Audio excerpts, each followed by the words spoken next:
Hello, hello, happy Wednesday, and welcome to another episode of Electricpreneurs Secrets, the Electricians Podcast, where, yes, you guessed it, we show up with you 5 days a week to help you master sales, simplify pricing, and deliver premium level electrical service. We got he's got the cadence, he's got the rhythm back there, directing me Uh-huh. through it. You're like, what do they call that? A With an maestro. orchestra, a maestro. Did you say a maestro?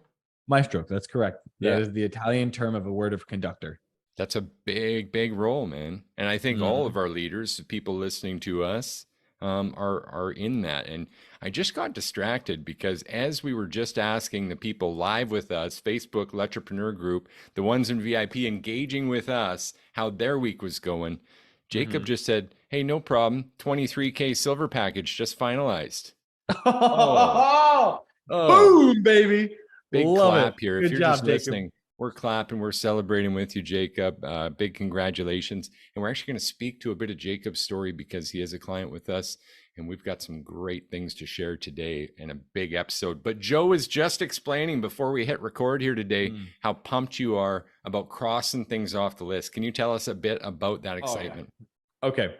So, anyone who knows me knows I'm very process oriented. I love routine. I love process. I could tell you everything I'm going to do from the moment I wake up to the moment my head hits the pillow. There is an actual tracked log. But I've come to really enjoy eating your frogs first. The Mm, things that you don't want to do, I make the absolute first things I do of the day so that when I get through that point, I'm all energy. So as you can see, I got those frogs eaten. And there's no better feeling in my mind. And for any of you guys with either anxiety or OCD, I'm sure you can appreciate this. When you have a list and you physically get to draw through it, just cross it off that list.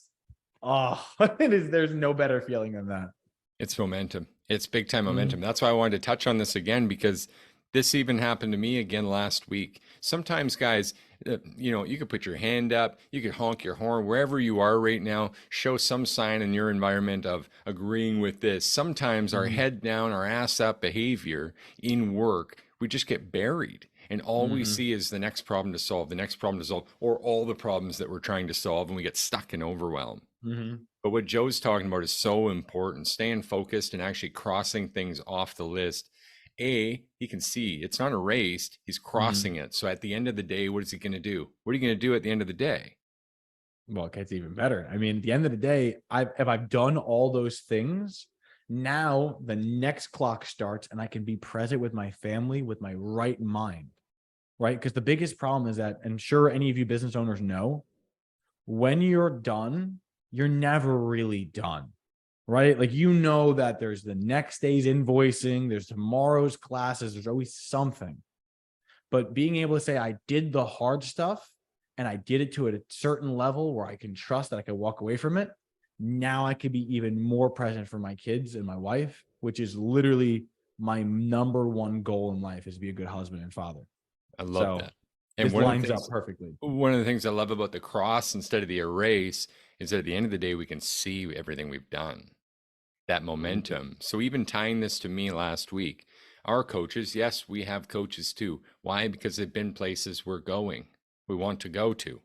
We've got great coaches right now. And so one of them posted their wins for Friday in a group and challenged us to share ours.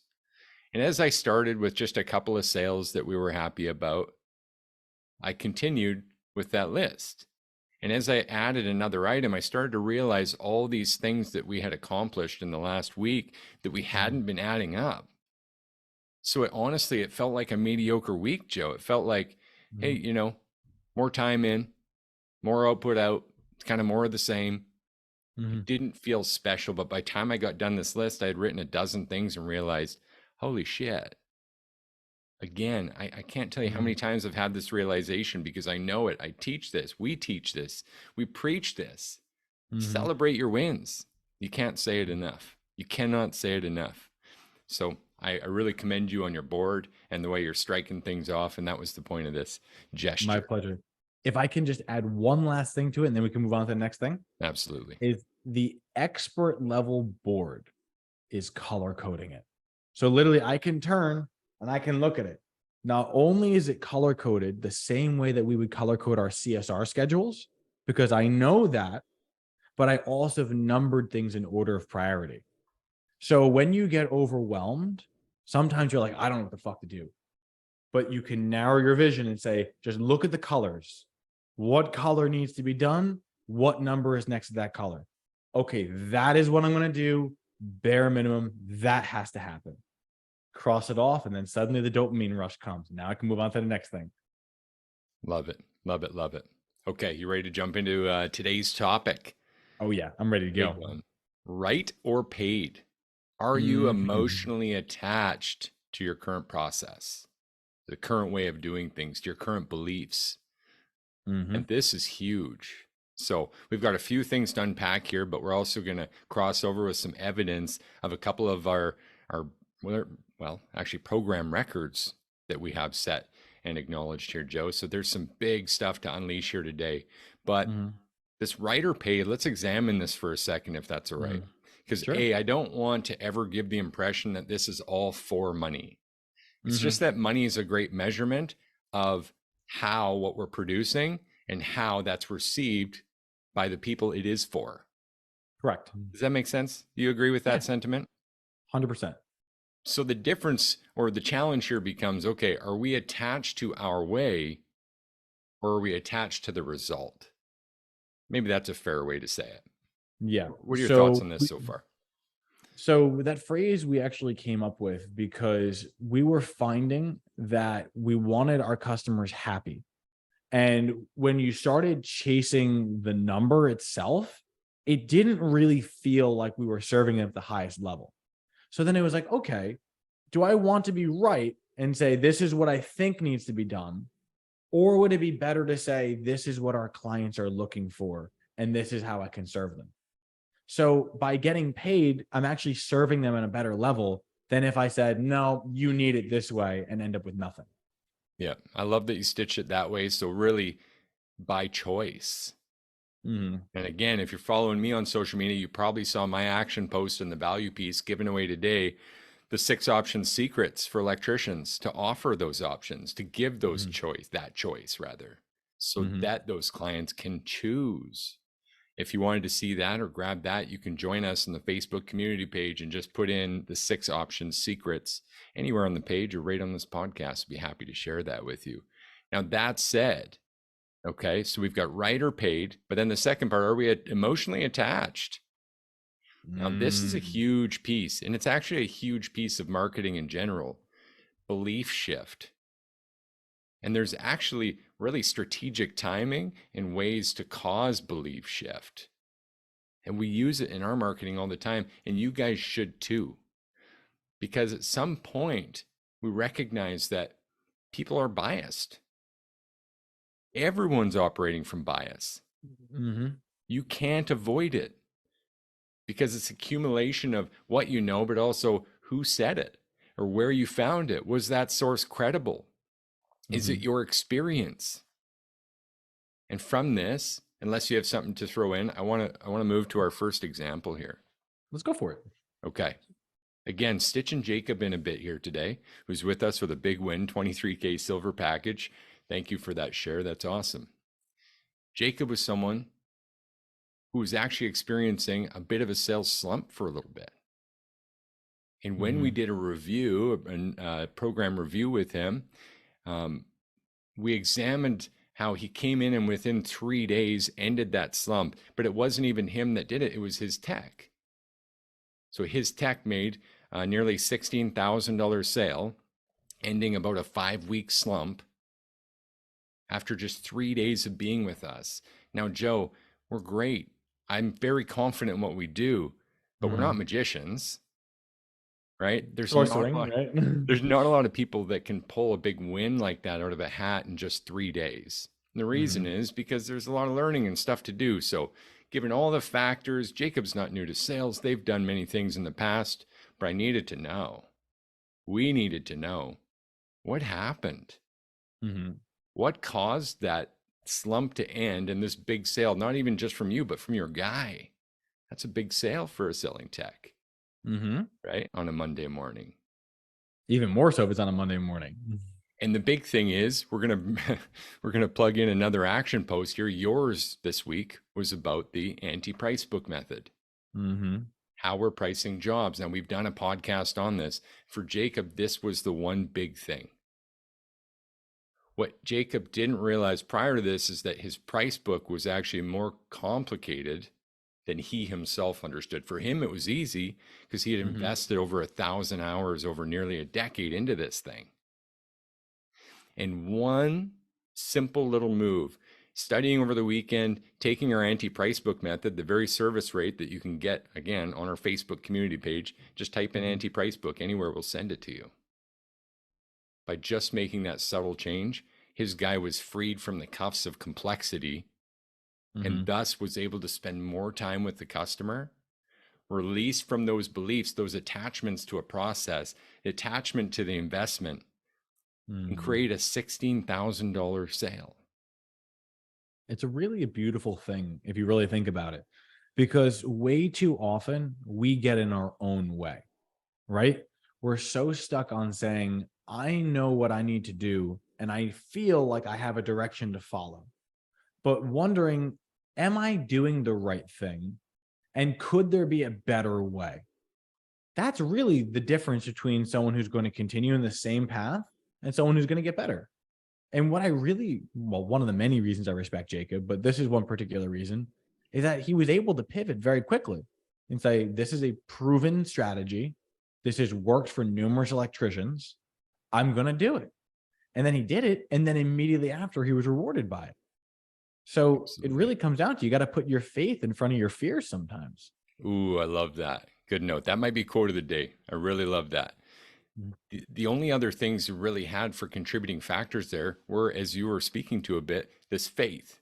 Now, faith gets a little easier when you're supported by, just like I said, we have coaches too, when you're supported by people who've done it. When you know there's an actual master electrician in your corner to help guide you through this.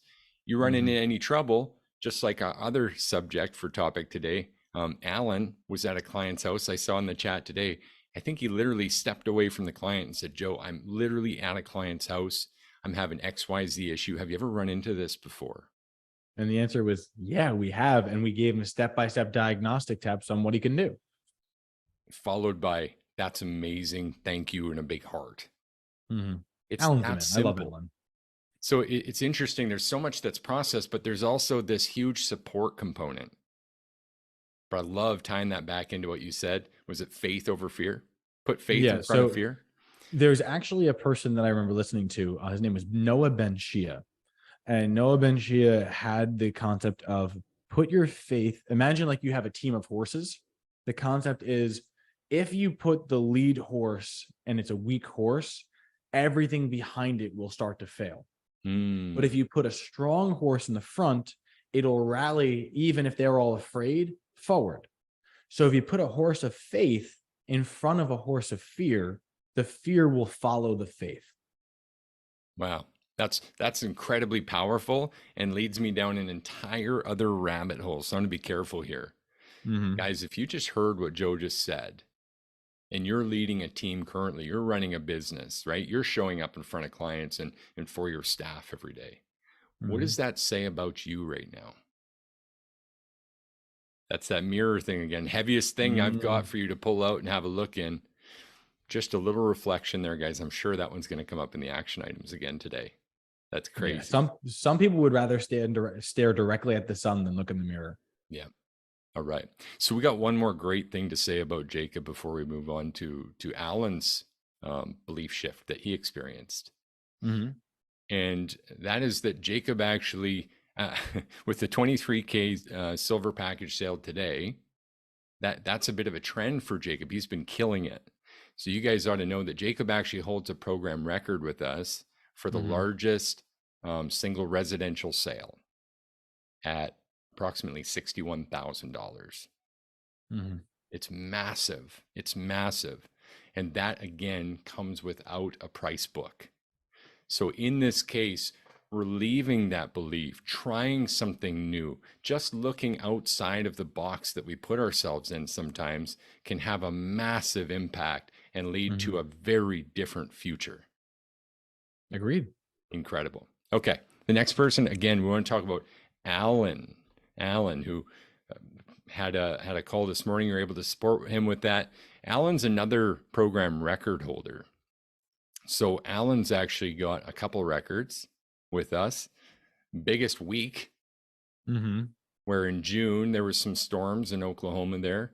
And Alan personally went out there. He's got guys working with him too, but he personally went out there and sold just over $97,000 in a single week, all to residential service, Joe. How does that match up to your record? Personally? So that's actually really impressive because it shows that he actually surpassed me. So what I did was I've had some serious months. Like I've had months, well over 175 and things like that. But as far as weeks, my biggest week was 78,000. So the fact was that he surpassed me as far as a week to go. And I honestly am so happy about that. The reason being is that I don't want to be this apex individual that everyone has to aspire to. I've constantly said there's nothing special about me. I have an amazing process that I want to teach to every electrician I come to place with so that every electrician can be better than me. So the fact that we already found one, I could not be more proud and more humbled and honored that that situation has already happened. And what was your monthly record, Joe? So monthly was 174. Okay. Well, I think we just realized live on the podcast that Alan did you in a little bit there too. Ooh, sweet deal. Because he also holds our program record for the biggest month in sales at $182.5 thousand. More power to him. Right. So now my goal is to make sure that even more people can beat me. That's the goal. If I'm the bare minimum benchmark that people should go for, then great. I'd love if every electrician was hitting over $74,000 a month. Go for it. Full send. Absolutely. And just to be clear, guys, that's not a team joint effort. That's just a single van. And that happens to be the guy running his business as well. So really powerful stats to this story I'm about to share with you. When we first met Alan, he was pumped to find us. And we're really fairly new. We had just started the podcast. Alan's been with us about 4 months now. Okay. So the information I'm sharing on this podcast is from our 90-day review, Joe. Okay, so being with us that amount of time, we were fairly new. He was excited to find us. Another person who had said, hey, I've been looking for this kind of help, this kind of coaching for the last year. Months and months of looking for where are the electricians that are teaching sales? Where are the electricians that are teaching service? I'm tired of finding just plumbers and HVAC coaches trying to tell me what to do, how to do it, calling it the ultimate service call when really it's generic. It wasn't electrical specific. And can you blame them for that?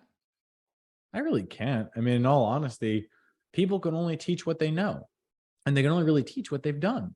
We specialize in working with electricians because we are electricians and we've ran the same play we teach. So it would make sense that we can educate on it from a place of, I did this, and this is why I suggest you do that.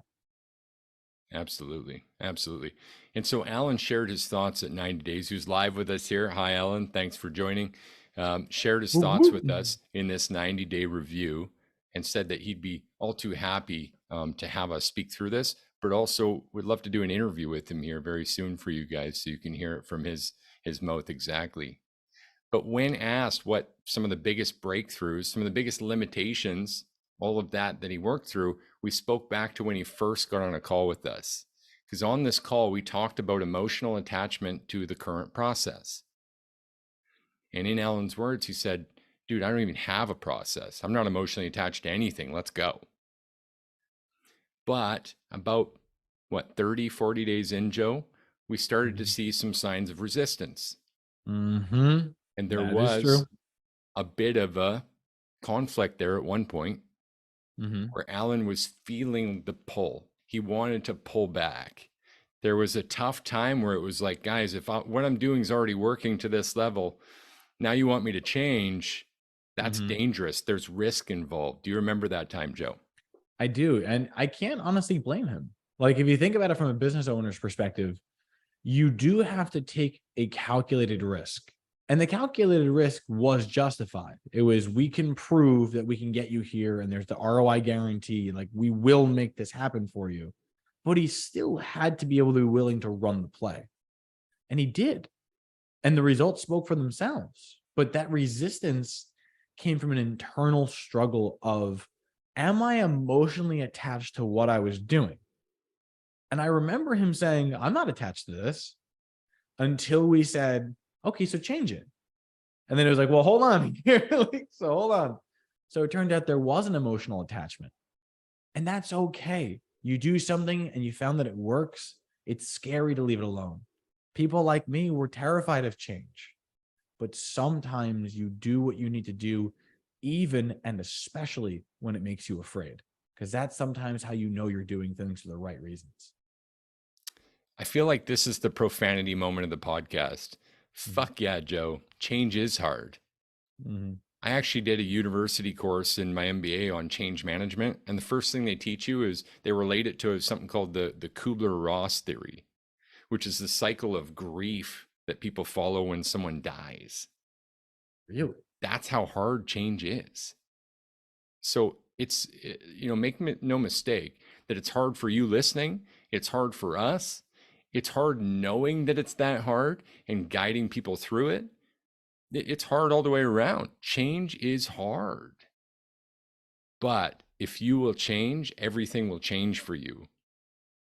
And if Alan's not proof of that, I don't know who is. So he said in this 90-day review exactly your words, right?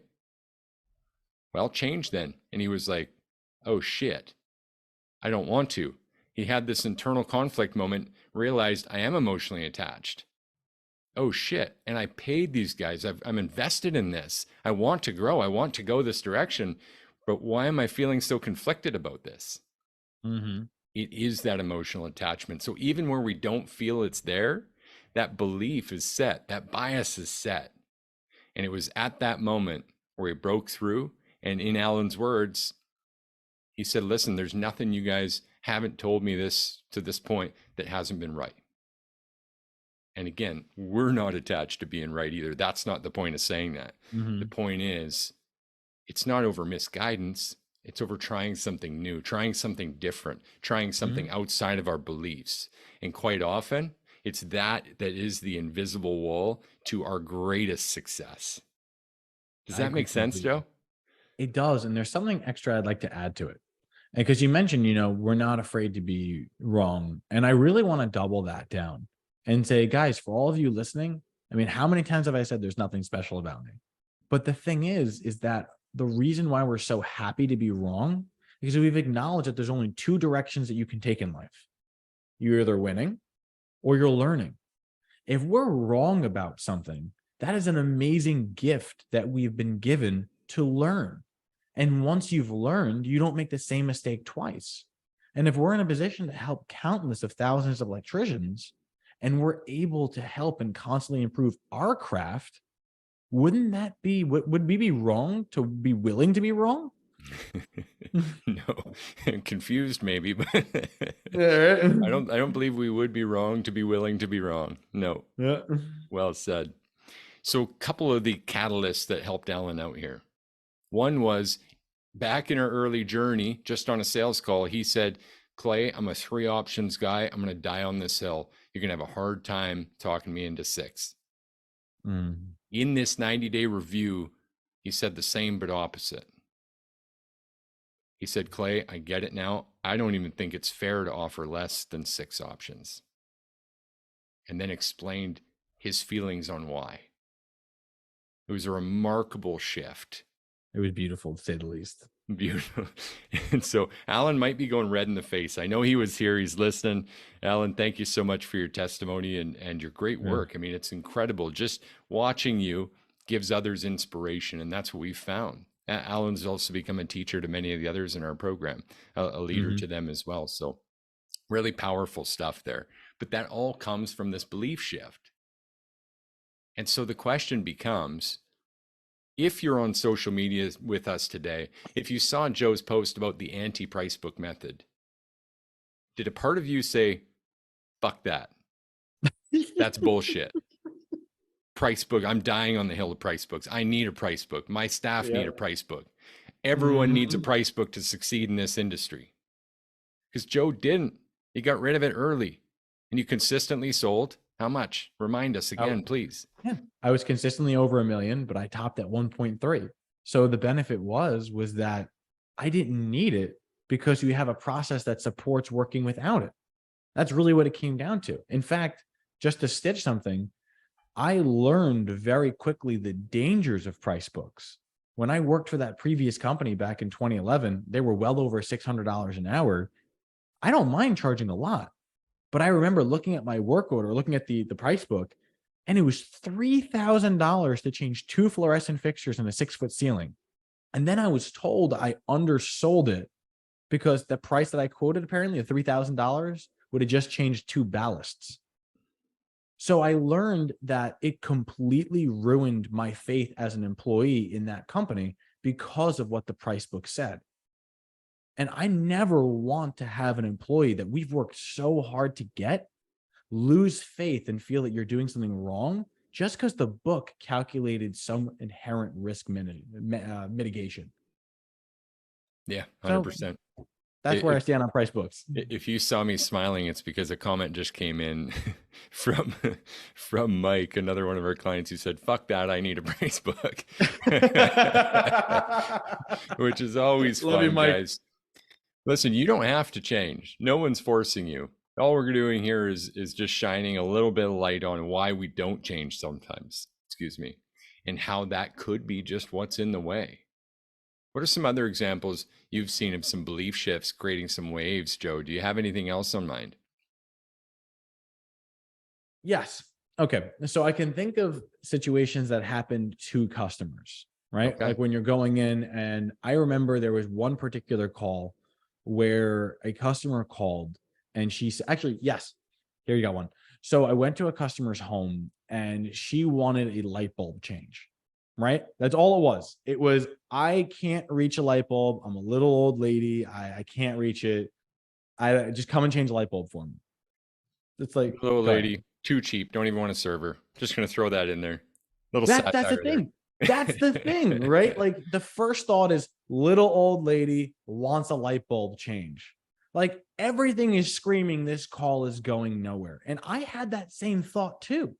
I was like, you know what? I'm probably just going to show up and throw in the bulb for free. Like I'm not going to charge her for this. Like it's ridiculous. I'm not even going to charge a 150 diagnostic to get out there. But as we were going through it, I realized as I was asking her questions and learning about her, she was telling me that she needed other things. But this whole time, I had put her in this box that she needed nothing. And the funny thing was that after learning a little bit more about her, she actually bought a generator on that job. And the reason she bought a generator on it was To because power the light she can't reach. that'd be great, right? But the thing, believe it or not, for what it's worth, we changed those lights, made them motion controlled. We had them set up where they were all LED, no bulb changes ever. She was a first class member. But besides the point, the belief shift was I went into a call thinking she's not going to buy anything. We had worked with her in the past, never wanted to buy anything. Now she wants a light bulb change, walked out with a generator job. Beliefs can shift if you allow yourself to be open to it. Sometimes doors open and we see it open, but we don't walk through it. We need to be able to have the initiative to say, okay, there's an opportunity and I'm going to move in that direction. And if the door closes in my face, at least I walked towards it and I'll be faster the next time.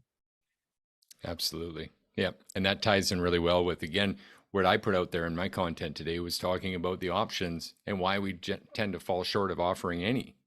Because even people that tend to say to us on calls or in situations to go, hey, I always offer 2 to 3 options.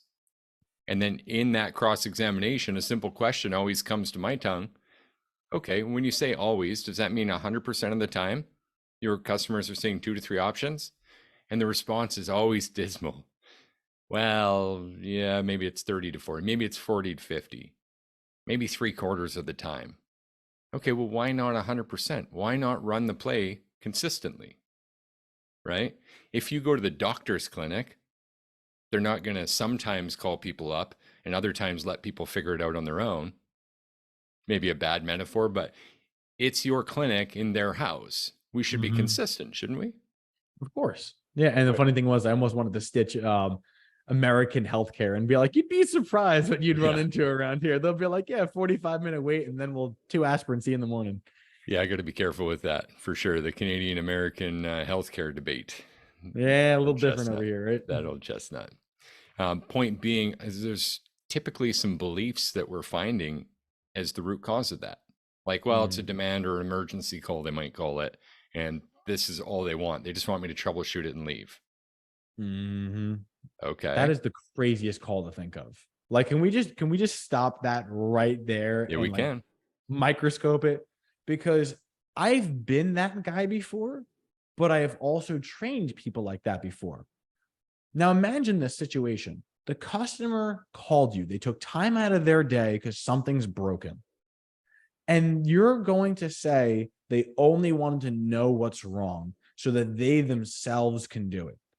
If they knew what was wrong and they had the capacity of doing it, why would they have taken time off? Why would they have paid you to go out? Would it be wrong of you to, at the very least, offer to help them? Just, you can do it or I can do it. Which would you prefer? That's the simplest concept I can think of. But some people are like, no, that's what they want. I'm just here's my diagnostic fee, $150, and I'll be leave. Yeah. Send you an email. I'll send you an estimate in the email. Yep. Or we hear other ones like, well, I could tell they're not the kind of person that could afford it, which ties in perfectly with your little old lady. Mm-hmm. Yeah. I mean, one of those things where there's 2 specific calls that come to mind with that. One was this person I sold the generator to, they did not have a ton of money. The house, she was a widow. She had a situation where like the house wasn't amazing. It was a middle-class house, wasn't crazy, but there was a need. There was a specific need. She had an old generator that was not even on wheels. It was on a pallet, and it had an old pull start, and her late husband would drag it outside himself and pull start it and power it because they would lose power and their sump pump would back up. And my mind was, okay, she's in her mid 80s. I'm going to have this woman in a storm drag a 300-pound generator screeching across the garage floor, rip a pull cord that hasn't been tuned up in 6 years. And that's going to be a fair solution as a premium service provider? At the very least, could I at least ask and offer? If she had no money, she could tell me no. But it would be wrong. It would almost be sinful of me to at least not ask. 100%. 100%. I love that. It's a great stitch. And with that, then that assuming that they can't afford also gives you the path of least resistance again. Well, I don't want to waste time and energy proposing solutions that this person can't afford. What a fallacy. Not only is it letting them down, it's letting your muscle memory down too. You train yourself what not to do. You're right. The biggest problem is that our brains, whether we want to admit it or not, they work like computers. There's constant inputs and outputs. The outputs are affected by the inputs. One of my mentors taught me how you breathe is how you think is how you talk is how your actions are made, your actions decide your habits, and your habits decide your life. But it all starts here. If you can't think positively, you will not act positively. If you're not thinking in the way of serving at the highest level, your words and actions won't line up to serving at the highest level. So get your head right and everything will follow. There you have it, folks. Proof that the sales bot does actually live, eat, sleep, and breathe sales. You said it yourself, Joe. It all starts with breath. How you breathe is how everything else follows. So you breathe sales. That's true. And actually, when I teach my sales process, there is breath work that goes into it. I teach diaphragm breathing and things that I learned through meditation practices. It all matters. There's so much knowledge to be found. It's just up to reach out and take it. I love it. We're going to hard crash this one because we could keep filling the hour, but there's only 2 minutes left for us. And I still want to fit some action items in.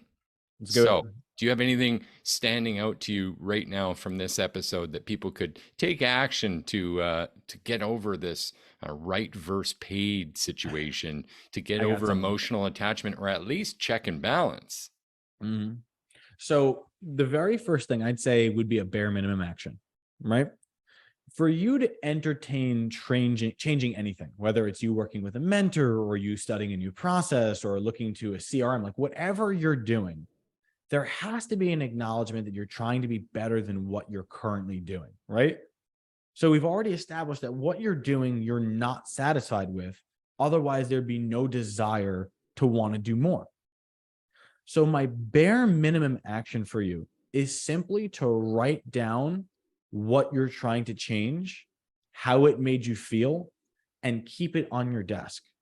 Because the moment that you feel that this process is too scary, you're going to look it up and be like, oh yeah, I'm tired of sending out emails. I'm tired of not getting calls come back. I'm tired of having a 20% close ratio. I'm tired of always having to struggle making payroll. Okay, something's got to change. I don't want this again. Let's try something else. Because if we do nothing, we're staying with this. So having a physical representation of your fear is a beautiful thing. Let it manifest in that paper. And then when you're done and you're truly beyond with it, you can burn it. I love that. Here's where I'm going to stitch in for an all-star action. It's just a little saying that we use time to time. And I love it. And it's bold and it might offend you, but just stop telling us and start showing us what doesn't work. Don't tell us, show us. If you want to grow and you feel like your way is the best, then you might be at a bit of a challenge, a bit of the cul-de-sac of this situation, if you will, because something's got to change for your results to change. What is it? Intuitively, feel free to write that down. What are my next steps? What do I need to change to improve? And if you don't know, then you might need to seek a little guidance. You might need to take some industry expert or subject matter expert advice. And you might need to try something that makes you a little uncomfortable. As we call it, that's the developmental edge. And that's where growth happens. Ask Alan. Ask Jacob. Our examples today are real, living, breathing, eating electricians that are running businesses with the same amount of risk. And they decided to take a little risk, have a little faith, and it's coming together for them in a big way. They both hold program records with us, but it started with first overcoming that self-objection, overcoming their own belief, their own attachment. First questioning, hey, would I rather be right or would I rather be paid? All right. That's been another episode of Electrepreneur Secrets, the Electricians Podcast, where we help you guys 5 days a week to master your sales, simplify your pricing, and deliver premium level electrical service. Joseph, the sales bot Lucchini, thank you so much. And for sharing your secret with us. Now that we know you actually breathe sales, now we know what we've got to do. Can't wait to see you guys again tomorrow. Cheers to your success. Take care.